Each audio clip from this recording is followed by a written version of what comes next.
আসসালামু আলাইকুম বন্ধুরা, কেমন আছো? আশা করি ভালোই। আজকে আমি যাচ্ছি হলো পল্লী বিদ্যুৎ অফিসে কালিয়াপাড়া। সেখানে আমার একটু প্রয়োজন আছে। আমাদের বিদ্যুৎ বিল প্রতি মাসে অনেক বেশি আসে। কেন এরকম বেশি আসে এই ব্যাপারটা যাচাই করার জন্যই মূলত যাওয়া। আমরা পৌঁছে গেছি। দেখতে পাচ্ছ অফিসটা অনেক সুন্দর, অনেক মনোরম পরিবেশ, অনেক বড় এবং একটা অনেক বিশাল জায়গা জুড়ে ওই অফিসটি অবস্থিত। এই অফিসে আগে আর আসি নাই, এই প্রয়োজন পড়লো তাই আসলাম। আর এসে ভালোই লাগলো, তাই ভিডিও করে নিলাম যাতে তোমাদের সাথে একটু শেয়ার করতে পারি। আমরা অভিযোগ কেন্দ্রে গেলাম, ওনারা আমাদের অভিযোগটা শুনলেন এবং বললেন যে আমাদের এই অভিযোগটা নিয়ে দোতলায় যেতে হবে।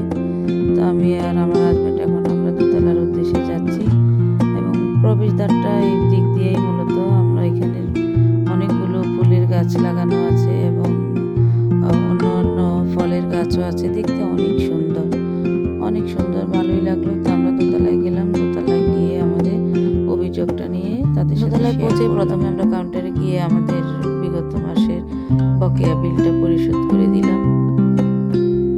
একদম সময় লাগেনি, অল্প সময়ে হয়ে গেছে। এরপর আমরা অফিসের অন্যান্য আপুদের সাথে কথা বললাম, ওনারা আমাদেরকে প্রয়োজনীয় পরামর্শ দিলেন এবং এইটা নিয়ে কি করা যায় সে সম্পর্কে জানান। আমরা পুনরায় আবার গ্রাউন্ড ফ্লোরে চলে আসলাম এবং ভাইদের সাথে কথা বললাম। ভাই আমাদেরকে আশ্বস্ত করলেন যে আমাদের মিটারটা দেখা হবে যে কী সমস্যা, আমাদের এই সমস্যাটা ফাইন্ড আউট করে ওনারা আমাদেরকে জানাবেন। সকলের ব্যবহারই ছিল খুব ভালো, খুবই ভালো লেগেছে, আর পরিবেশটাও ছিল ভালো। যাই হোক, এখন আমরা আবার ফিরে যাচ্ছি, দেখি আমাদের সমস্যাটা সমাধান হয় কি না। আমরা আবার মিটারটা চেঞ্জের জন্য আলোচনা করেছিলাম। তো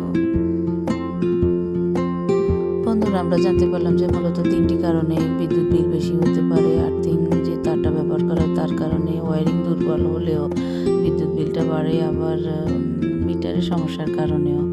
তো আমরা মিটার সমস্যার হতে পারে এই ভেবে মিটারটা চেঞ্জ করার জন্য আবেদন করলাম। একটা নির্ধারিত ফি জমা দিয়েছি এবং এরপরে হয়তো এসে আমাদের মিটারটা চেঞ্জ করে দিবে। যাই হোক, সব খুব ভালোই লাগলো। সবাই তোমরা ভালো থেকো। খোদা হাফেজ।